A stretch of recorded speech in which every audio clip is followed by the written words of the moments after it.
የፋኖ ኃይሎች ጋሸና ከተማ ዘልቀው ወታደራዊ ካምፖችን ሲያጠቁ በሸዋ ከአየር ወለድ ኮማንዶ ኃይሉ ጋር በሁለት ግንባሮች ከባድ ትንቅንቅ ሲያደርጉ ውለዋል። በመድፍና ዙ23 ከባድ መሳሪያዎች የምትጠበቀው ጋሸና ከተማ በፋኖ ኃይሎች ተጎብኝታለች። ይህን ልዩ የከተማ ሰርጂካል ኦፕሬሽን ጨምሮ ሌሎች አፍላይ ውጊያ መረጃዎች ቀጥታ ከግንባር ይቀርባሉ። የአማራ ሕዝብን የህልውና ትግል የትግሉን እጣ ፈንታ ከሚወስኑ ወሳኝ ቀጠናዎች አንዱ በሆነው ምዕራባዊ ጎንደር የድንበር ከተማዋ መተማ ዙሪያ የፋኖ ኃይሎች የውጊያ ኃይላቸውን ያሳዩበትን ዘመቻ መርተዋል። በአይነቱ ለየት ያለ ድልም ተመዝግቦበታል። ዲሽቃን ጨምሮ ለሸክም የከበደ ወታደራዊ ምርኮ ቀንቷቸዋል። 2 ሬጅመንት የአገዛዙ ጦር ያለቀበትን ይህንን ውጊያ በተመለከተ ዝርዝር የግንባር መረጃው ተሰናድተዋል። ህወሓት ከኢትዮ ኤርትራ ድንበር አቅራቢያ በምትገኝ ወሳኝ ከተማ ላይ የፖለቲካና ወታደራዊ አመራሮቹ በተገኙበት አዲስ የኮማንዶ ኃይል አስመርቋል። ተመራቂዎቹ ለከተማ ውጊያ ብቁ እንዲሆኑ የተዘጋጁ ስለመሆናቸው ለጣና የደረሳት ወታደራዊ መረጃ ያሳያል። በትንሽ ኃይል ትልቅ ድል እናመጣለን የሚል መፈክር ስለተሰማበት ስለዚህ ዝግጅትና አጠቃላይ አሁናዊ ሁኔታዎች የምናደርሳችሁ ወታደራዊ መረጃ አለ። ሰዓቱን ጠብቆ ወደ እናንተ ይደርሳል። ቀይ ባህርን ማዕከል ያደረገው የሀያላን ሀገራት ፍክክር በአዲስ መልክ እየተጠናከረ ነው። እስራኤል ባልተጠበቀ መልኩ ከሞቃዲሾ ጋር ሚስጥራዊ ንግግር ጀምራለች። ኢራንም የቀይ ባህር ቀጠናዎችን እያካለለች ነው። ቴሄራን ከአስመራ ጋር የመገናኘት ጉዳይ ሲዘገብ የብልጽግናው ባለስልጣን በኢራን ተገኝተዋል። በዜና ትንታኔያችን ቃኝተነዋል። የደቡብ ሱዳን ጦር ወደ ሱዳን ድንበር የነዳጅ ክልል ገብተዋል። ከውክልና ጦርነቱ ላይ ተጨማሪ የነዳጅ ገበያ ትንቅንቅ ሊፈጠር መሆኑ የቀጠናውን ቀውስ የከፋ እንደሚያደርገው ተሰግቷል። ይህም ሌላኛው ቀጠናዊ መረጃችን ነው። ሰላም ጤና ስጥልን ውድ የጣና ቲቪ ተከታታይ ቤተሰቦቻችን፣ አብራችሁን ስትቆዩ እነዚህንና ሌሎች ዝርዝር መረጃዎችን ታደምጣላችሁ። የጣቢያችን የሰዓቱ ዜና መረጃና ዜና ትንታኔዎቻችን እነሆ ተጀምረዋል። እስከ መጨረሻው አብራችሁ እንድትቆዩ አክብሮታዊ ግብዣችን ነው። የፋኖ ኃይሎች ጋሸና ከተማ ዘልቀው ወታደራዊ ካምፖችን ሲያጠቁ በሸዋ ከአየር ወለድ ኮማንዶ ኃይሉ ጋር በሁለት ግንባሮች ከባድ ትንቅንቅ ሲያደርጉ ውለዋል። አፋብሃ የደጋው መብረቅ ኮር አሃዶች በጥምረት ጋሸና ከተማ በመግባት ቁልፍ በተባሉ ያገዛዙ ወታደራዊ ቦታዎች ላይ ጥቃት መፈጸማቸው ተሰምተዋል። በጋሸና ከተማ ፖሊስ ጣቢያና ሌላኛው ወታደራዊ ካምፕ ድረስ ዘልቀው በመግባት በሰነዘሩት ማጥቃት ቁጥሩ በውል ያልተለየ ሰብአዊ ኪሳራ ማድረስ መቻላቸውን አፋብሃ በግንባር መረጃው ገልጸዋል። የፋኖ ኃይሎች ታህሳስ 5 ቀን ከሰዓት በኋላ በፈጸሙት በዚህ የማጥቃት ኦፕሬሽን ሙሉ በሙሉ ውጤታማ በሆነ መልኩ ተልኳቸውን ማሳካታቸውን እዙ ሲያስታውቅ፣ ጣቢያችን በበኩሉ የፋኖ ኃይሎች ጋሸና መሀል ከተማ ድረስ ዘልቀው መግባታቸውን ከአካባቢው ነዋሪዎች ማረጋገጥ ችሏል። በዚህ ልዩ ኦፕሬሽን መከላከያው አድማ ብተናና ሚሊሻዎች ሙትና ቁስለኛ መሆናቸውን፣ የጋሸና አጠቃላይ ሆስፒታልም በቁስለኞች መሞላቱ ተሰምተዋል። የአገዛዙ ጦር ከዚህ ልዩ ኦፕሬሽን በኋላ ጋሸና ከተማ ዙሪያ አዳሩን በከባድ መሳሪያ የታጀበ ተኩስ የከፈተ ቢሆንም የፋኖ ኃይሎች ያለምንም ሰብአዊ ኪሳራ ከተማውን ለቀው መውጣታቸው ተሰምተዋል። የአገዛዙ ጦር በበኩሉ ዛሬ ታህሳስ 6 ቀን ንጋት ላይም ከጋሸና ከተማ ሆኖ ዙ23 በግድ የለሽነት እያስወነጨፈ የተለመደ ንጹሐንን የመበቀል ተግባሩን መፈጸሙን የግንባር መረጃው ያሳያል። በሌላ የግንባር መረጃ በሸዋ የፋኖ ኃይሎች ከአገዛዙ የልዩ ዘመቻዎች አየር ወለድና ኮማንዶ ጦር ጋር በተለያዩ ቀጠናዎች ውጊያ ላይ መዋላቸው ታውቋል። ዛሬ ታህሳስ 6 ቀን በሸዋ ቀጠና በሁለት ግንባሮች ውጊያ የዋለ ሲሆን እነዚህን የአውደ ውጊያ መረጃዎችና ሌሎች አፍላይ ውጊያ መረጃዎችን ቀጥታ ከግንባር እንደሚከተለው ይቀርባል። ሰላም ጤና ይስጥልን፣ እንደምን ዋላችሁ። ወደ ሰዓቱ የግንባር ዘገባችን እናመራለን። ትናንት ምሽትና ዛሬ ንጋት ላይ በወሎና ሸዋ ከባድ አውደ ውጊያዎች ተደርገዋል። በአውደ ውጊያዎችም ፋኖ ድል ቀንቶታል። ትናንት ጧት ጀምሮ ከደሴና ኩታበር ወደ ተለያየን በሽሎ ወንዝ አካባቢ አቅንቶ ያለምንም ውጊያ ከባድ መፋጠጥ ውስጥ ገብቶ የዋለውና ከተንታ አጋሽ ኃይል እንዲመጣ ሲጠብቅ የነበረው ያገዛዙ የጦር ሰራዊት ተለያየን ከተባለ ቦታ ላይ ደፍጦ ውሎ ነበር። ታዲያ በአካባቢው የሚገኙት የልጅ ኢያሱ ኮር ፋኖዎች ቀድመው በማጥናት ከበባ ውስጥ አስገብተው ታምሽተዋል። ከተንታ ሊያግዝ የመጣውን ጦር ደግሞ የጽናት ክፍለ ጦር መንገድ ላይ በቆረጣ ስለዘጋው ከደሴና ኩታበር የተጫነው የጥላት ኃይል ታላቅ ፈተና ገጥሞ ታምሽቷል። የአፋብሃ ሚኒሊክ ዕዝ ልጅ ኢያሱ ኮር ሻለቆች ተለያየን ከተባለ ቦታ ላይ አጋዥ ሲጠብቅ የነበረውን ያገዛዙን ጦር ከበባ በማድረግ በርካታውን ሙትና ቁስለኛ አድርገውበታል። ሰሞኑን የፋኖ ኃይሎችን አጠፋለሁ እያለ በየገጠሩ ለመግባት የሞከረው የአገዛዙ ጦር በገባበት ሳይመለስ እየቀረ ይገኛል። ትናንት ምሽት የሆነውም ይኸው ነው። በበሽሎ ወንዝ በርካታ የአገዛዙ ሰራዊት ተበትነው መቅረታቸውን ከቦታው ማረጋገጥ ችለናል። በዚሁ ቀጠና በዛሬው ዕለትም በአምባሰል ተራሮች፣ በሰሜን ወሎ ደጋማ ቀጠናዎች፣ በምዕራብ ወሎና በላስታ የአገዛዙ ጦር ከፋኖ ኃይሎች ጋር ከፍተኛ ፍጥጫ ውስጥ መግባቱ ታውቋል። ይህ በእንዲህ እንዳለ በሸዋ ቀጠና ይህ ዜና እስከተጠናቀረበት ሰዓት ድረስ በ3 ቦታዎች ላይ ከባድ አውደ ውጊያዎች ተደርጎ ይገኛሉ። ከሰሞኑ የፋኖን ስልት በመኮረጅ የአገዛዙ ጦር የሌሊት ጉዞ በማድረግና አነጋግ ላይ በፋኖ ላይ ጥቃት ለማድረስ ስልት ቀይሶ እየተንቀሳቀሰ ይገኛል። ይህ የፋኖን ስልት መኮረጅ ግን ውጤታማ አላደረገውም። ገና ከቦታው ሳይነሳ የመረጃ ብልጫ በመውሰድ በቂ መረጃ የሚደርሳቸው የፋኖ ኃይሎች ሌሊቱን ደፈጣ ይዞ በማደር ከባድ ኪሳራ ያደርሱበት ይገኛሉ። ትናንት ምሽት ላይ ከሸዋረቢት፣ ከጣርማበር፣ ከደብረ ሲናና ደብረ ብርሃን ከተሞች በመነሳት በ3 ቦታ ፋኖን ከበባ ለማድረግ ሌሊቱን ተጉዞ ያደረው የአገዛዙ ጦር ጥቃት እየፈጸምበታል ብሎ አሰበበት መዞዞ ከተማ ሳይደርስ ከባድ ኪሳራ ደርሶበታል።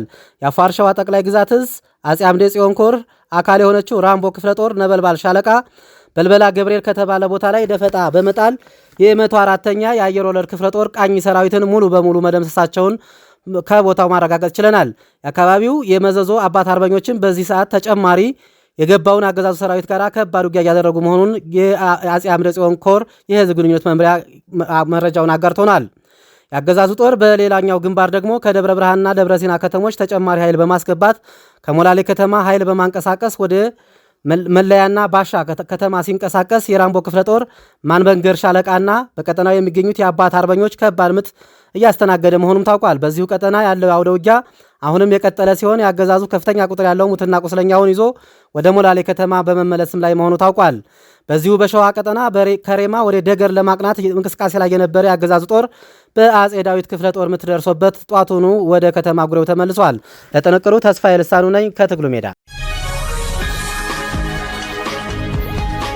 የፋኖ ኃይሎች በድንበር ከተማ አቅራቢያ በልዩ ወታደራዊ እቅድ የማጥቃት ውጊያ በመክፈት በአገዛዙ ጦር ላይ ከባድ ጉዳት ማድረሳቸው ተሰምተዋል። የኢትዮ ሱዳን ድንበር ከተማ በሆነችው በመተማ ወረዳ መሻ ቀበሌ የተካሄደው ውጊያ ትናንት ታህሳስ 5 ቀን በልዩ ወታደራዊ እቅድ መመራቱን ያስታወቀው አፋብሃ በላይ እዝ ውጊያው ከንጋቱ 12 ሰዓት እስከ ቀኑ 10 ሰዓት የዘለቀ የጨበጣ ውጊያ እንደነበር በደጃዝማች 4ኛ ኮር የፋኖ ኃይሎች መመራቱን ገልጸዋል። በዚህ ውጊያ የሰሜን ምዕራብ እዝ 78ኛ ክፍለ ጦር አካል የሆኑ 2 ሬጅመንቶች ሙሉ ሰብአዊ ጉዳት ማስተናገዳቸው በግንባር መረጃው ላይ የተመላከተ ሲሆን ዲሽቃን ጨምሮ ከ90 በላይ የቡድንና የነፍስ ወከፍ መሳሪያ በምርኮ እንደቀናው አፋብሃ በላይ ዘለቀ እዝ በግንባር መረጃው አረጋግጠዋል። የብልጽግና ሰራዊት ከፍተኛ ጉዳት በደረሰበት በዚያው ውጊያ ከመተማ ተነስቶ በነጋሁ አድርጎ መሻ በመድረስ የውጊያ ድጋፍ ለማድረግ የመጣ ሌላኛው ጦሩ ከምዕራብ ወደ ሰሜን ምስራቅ አቅጣጫ መንቀሳቀሱን ተከትሎ በደጃዝማች 4ኛ ኮር አጣና ዋሴ ክፍለ ጦር የፋኖ ኃይሎች መንገድ ላይ በተፈጸመበት የደፈጣ ምት በሁለቱም አውደ ውጊያ እልቂት ያስተናገደበት እንደሆነ በግንባር መረጃው ላይ ተመላክተዋል። የአገዛዙ ሰራዊት የሰው ኃይሉንና የመሳሪያ ክምችቱን ተጠቅሞ ለመከላከል ሲሞክር ቢውልም ከ10 ሰዓታት በላይ በወሰደው አውደ ውጊያ 2 ሬጅመንት የሚገመት ሰራዊቱን የጉዳት ሰለባ ማድረጉ ተሰምተዋል። አፋብሃ በላይ ዘለቀ እዝ በዚሁ የግንባር መረጃው ላይ የሟቾቹን ቁጥር ከ250 ሲያደርሰው 58 የቆሰለ 55 በፋኖ ኃይሎች እጅ የገባ ሰብአዊ ምርኮ 1 ዲሽቃ 2 ብሬን 83 የነፍስ ወከፍ ክላሽ እንዲሁም 15000 የሚገመት የቡድንና የነፍስ ወከፍ መሳሪያ ልዩ ልዩ ተተኳሽ ጥይት ቁሳዊ ምርኮ ገቢ ማድረጉን የህዝብ ግንኙነት መምሪያ ኃላፊው አርበኛ ዮሐንስ ንጉስ ለጣቢያችን አረጋግጠዋል። አፋብሃ በላይ ዘለቀ እዝ ለ45 ቀናት የሚቆይ የማጥራትና ማብቃት ዘመቻ በማካሄድ ላይ ሲሆን ከዚሁ ዘመቻው ጎን ለጎን መጠነ ሰፊ ወታደራዊ ዘመቻዎችን በመምራት ላይ ይገኛል።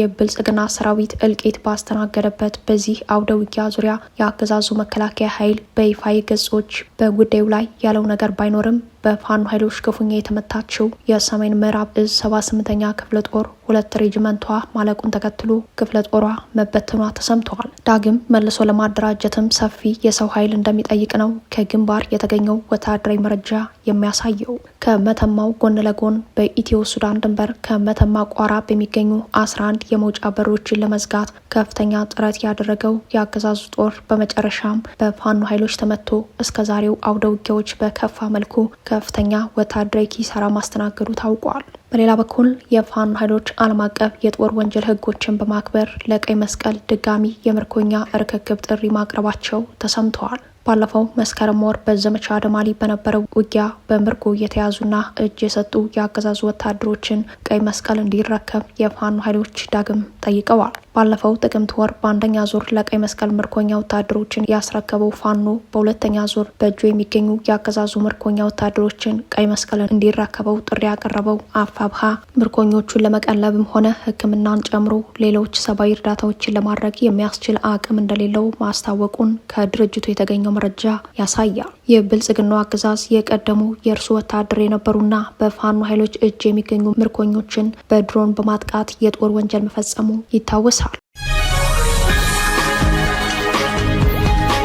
ህወሓት በርካታ ጄኔራሎችና ወታደራዊ አዛዦች በተገኙበት አዲስ የኮማንዶ ኃይል አስመርቋል። በትንሽ ኃይል ትልቅ ድል እናመጣለን የሚል መፈክርም በምረቃው ላይ መተላለፉ የጦርነት ዝግጅቱን ያመላክታል። በኢትዮ ኤርትራ ድንበር አቅራቢያ በአዲግራት የሚንቀሳቀሰው አርሚ 15 በወታደራዊ አመጾችና በተከታታይ ተቃውሞ ሲሳተፍ ቆይቶ በመጨረሻም ከፍተኛ ወታደራዊ አዛዦች በተገኙበት አዲስ ኃይል አስመርቋል። ጦሩን ያስመረቀው ኃይል ኮማንዶን ጨምሮ ከፍተኛ ኃይል በተጠንቀቅ ላይ መሆኑን ገልጸዋል። ከወራት በፊት የአርሚ 15 ዋና አዛዥ ጄኔራል ገብረ ጉዑሽ በህወሓት አመራሮች የመታገዳቸው ዜና ከተሰማ በኋላ ጄኔራሉ ውሳኔውን እንደማይቀበሉ በመግለጽ ከሚመሩ ጦር ጋር መቀላቀላቸው ተዘግቦ ነበር። የአርሚ 15 አመራሮችን መግለጫን በማውጣት ከአርሚው ጀምሮ በሌተናል ጄኔራል ታደሰ ወረደ እስከሚመራው የትግራይ ጊዜ አስተዳደር ድረስ መስተካከል ይገባቸዋል ያሏቸውን ጉዳዮች አቅርበው ነበር። በተመሳሳይ ከሳምንታት በፊት የዚሁ ጦር አባላት መንገድ በመዝጋት ዳግም ውዝግብ መፍጠራቸው ይታወሳል። ይህ ጦር በትናንትናው ዕለት ከፍተኛ የተባሉ የህወሓት ታጣቂ ወታደራዊ አዛዦች በተገኙበት በኢትዮ ኤርትራ ድንበር አቅራቢያ የኮማንዶ ኃይል ወታደራዊ ምረቃ ማከናወኑን የህወሓት ልሳን የሆኑ ሚዲያዎች ዘግበዋል። በምረቃ ስነ ስርዓቱ ላይ ሌተናል ጄኔራል ፍስሐ ኪዳኑ፣ ጄኔራል ዮሐንስ ወልደ ጊዮርጊስ ጆን መዲድ፣ ጄኔራል ማሾ በየነ፣ ዶክተር አብርሃም ተከስተና ጄኔራል ምግበ ኃይሌ መገኘታቸው በመረጃው ላይ ተመላክተዋል። ወታደራዊና የፖለቲካ አመራሮች በአንድ ላይ ተገኝተው የመረቁት አዲሱ የታጣቂ ቡድን ኃይል ለከተማ ውጊያ ዝግጁ እንዲሆን የሚያስችል ወታደራዊ ስልጠና መውሰዱ ተሰምቷል። እንዲህ አይነቱ የምረቃ ፕሮግራም የፕሪቶሪያው ግጭት የማቆም ስምምነት ሞቶ መቀበሩን ከማረጋገጡም በላይ የህወሓትን የጦርነት ዝግጅት የሚያመላክት ነው የሚሉት የጉዳዩ ተከታታዮች ጦርነቱን አይቀሬ ሲሉ ይገልጹታል። በወለጋ የሀገረ ስብከቱ ዋና ስራ አስኪያጅ በአሰቃቂ ሁኔታ መገደላቸው ብዙዎችን አስቆጥተዋል። የኦርቶዶክሳውያን እልቂት ማቆሚያ እንደሌለው አመላካች ሆኗል።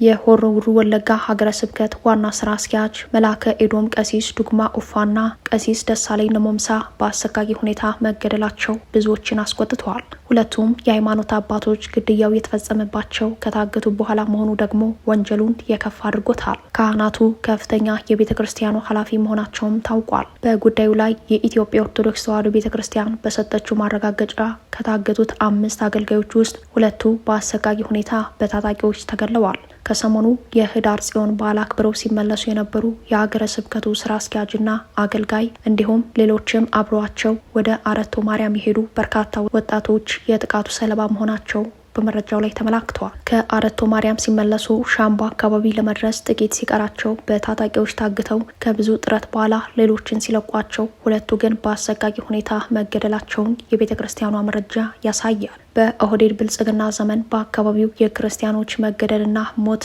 አዲስ ባይሆንም በቤተ ክህነት የኃላፊነት ደረጃ ያሉ አባቶች መገደላቸው ግን በምዕመናን ዘንድ ቁጣን ቀስቅሷል። በርካታ ምዕመናንና አገልጋዮች ህይወታቸው ማለፉ በቀጠለበት በኦሮሚያ ክልል የካህናትም ሆነ የምዕመናን ግድያ ተከትሎ የተወሰዱ ምንም አይነት እርምጃዎች አሉ። ባለፈው ጥቅምትና ህዳር ወር ብቻ ከ40 በላይ ኦርቶዶክሳውያን በምስራቅ አርሲ ዞን እንደተገደሉ ይታወሳል። ከግድያው ትይዩ በርካታ አብያተ ክርስቲያናት ከአገልግሎት ውጭ መሆናቸውም አይዘነጋም። የኦርቶዶክስ ተዋሕዶ ቤተ ክርስቲያንን ኢላማ አድርጎ ለዓመታት በቀጠለው ሃይማኖት ተኮር ጥቃት ምክንያት በምስራቅ አርሲ ዞን ሸርካ ወረዳ ብቻ ከሚገኙት አብያተ ክርስቲያናት ውስጥ 17 የሚሆኑት አንድም ሙሉ በሙሉ ፈርሰዋል ወይም እየተካሄደ ባለው የማያባራ ሃይማኖት ተኮር ጥቃት የተነሳ አገልግሎት አቁመዋል።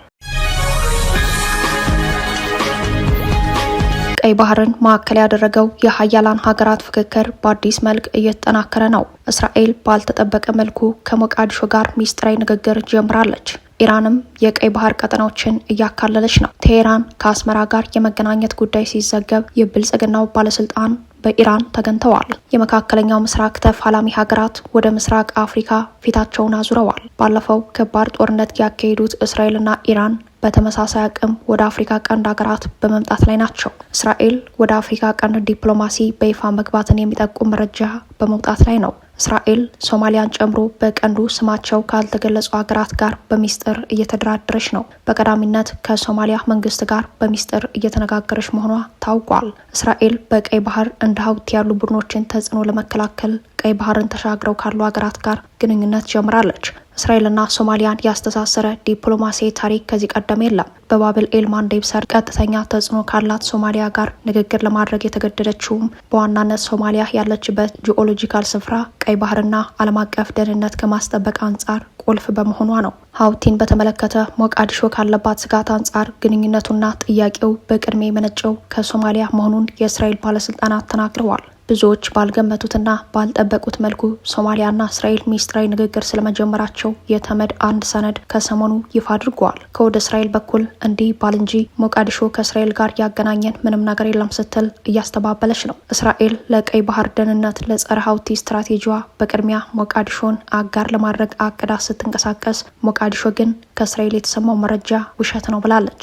ሶማሊያ እንደ ኳታር፣ ቱርክ፣ ግብጽና ሳውዲ ከመሰሉ የአረቡ ዓለም ሀገራት ጋር የገባችው የመከላከያና የኢኮኖሚ ትብብር ከእስራኤል ጋር በይፋ ግንኙነት ለመጀመር እንደሚከብዳት ይታወቃል። የሞቃዲሾ ከቴል አቪቭ ጋር ፈጽሞ ግንኙነት የለኝም ምላሽም በዚህ የኃይል አስተላለፍ ይተነተናል። የእስራኤል ባለስልጣናት ከሶማሊያ በተጨማሪ ስማቸው ካልተጠቀሰ የአፍሪካ ቀንድ ሀገራት ጋር ሚስጥራዊ ንግግር መጀመራቸውን ይገልጻሉ።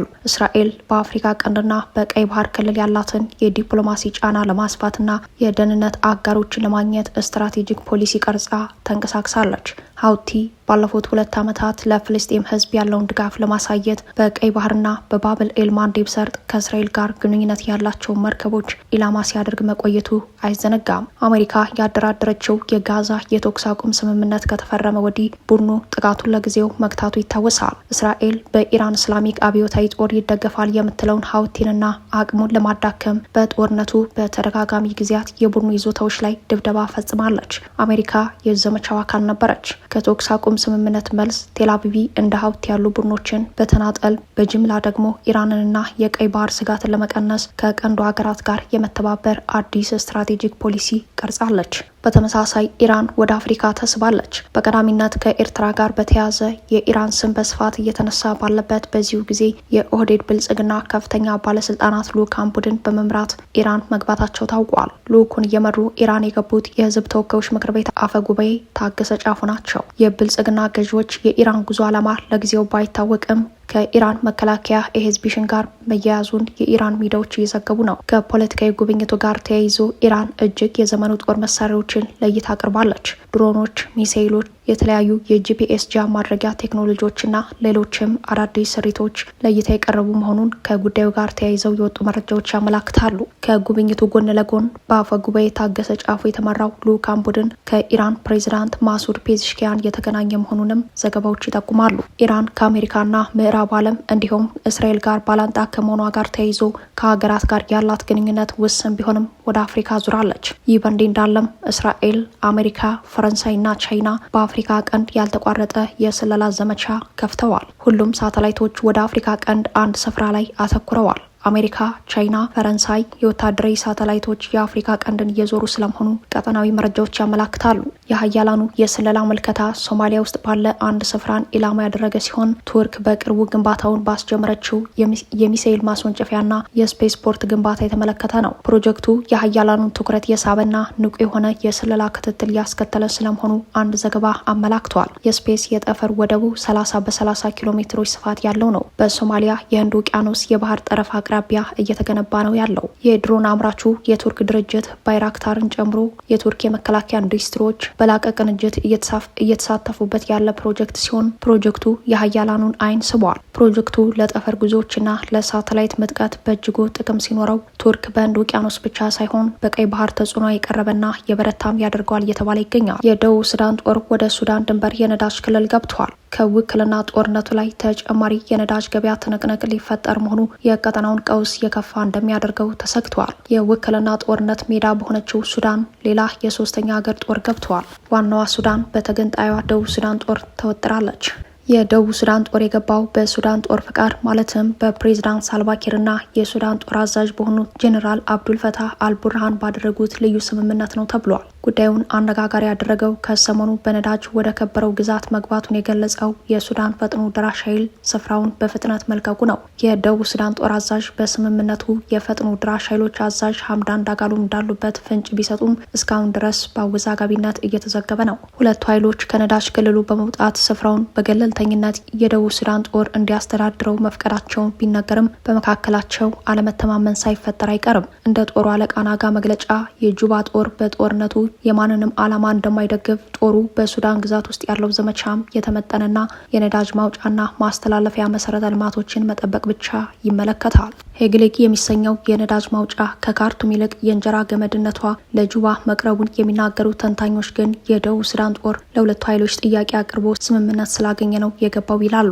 በቀን 130 ሺህ በርሜሎች ድፍድፍ ነዳጅ ከስፍራው ወደ ደቡብ ሱዳን ገበያ የሚገባ መሆኑን በማሳያ ይጠቀሳል። ነዳጁ በደቡብ ሱዳን በኩል ወደ ፖርት ሱዳን በነዳጅ ማስተላለፊያ መስመር ሲላክ የደቡብ ሱዳን የነዳጅ ገቢ ምንጭም በዚህ የተመሰረተ ነው። የሱዳን ኢኮኖሚስቶች ሄግሊግ ነዳጅ ማውጫ ከስራ ውጭ መሆኑ በሱዳን የፋይናንስ አቅም ላይ የሚያደርሰው ጉዳት ስለሌለ ጉዳዩ በዋናነት ጁባን ይመለከታል ባይ ናቸው። የጁባ ጦር ወደ ሱዳን ድንበር የነዳጅ ማውጫ ክልል እንዲገባ ያደረገው አፋጣኝ ውሳኔ በስፍራው ነዳጅ በማውጣት የተሰማራው የቻይናው ድርጅት የጦርነቱን መስፋት ተከትሎ ስራውን አቋርጦ መውጣቱን ተከትሎ ነው። የጦሩ አለቃ ፓውል ናጋ በመልእክታቸው የደቡብ ሱዳን ጦር ወደ ሱዳን መግባቱን አረጋግጠዋል። ደቡብ ሱዳን እንደ ሀገር በአውሮፓውያኑ ዘመን ቀመር 2011 ላይ ስትገነጠል 75 ከመቶ የሚገመተው የሱዳን የነዳጅ ሀብትን ይዛ ስለመሄዷ መረጃዎች ያሳያሉ። ይህኛው የነዳጅ ማውጫ በጁባ ጦር መያዙ የፖለቲካ ስምምነት ያረፈበት ቢመስልም የበርካታ ሀገራት ጣልቃ ገብነት በሚታይበት የሱዳን ጦርነት ተጨማሪ ቀጠናዊ ቀውስ እንደሚፈጥር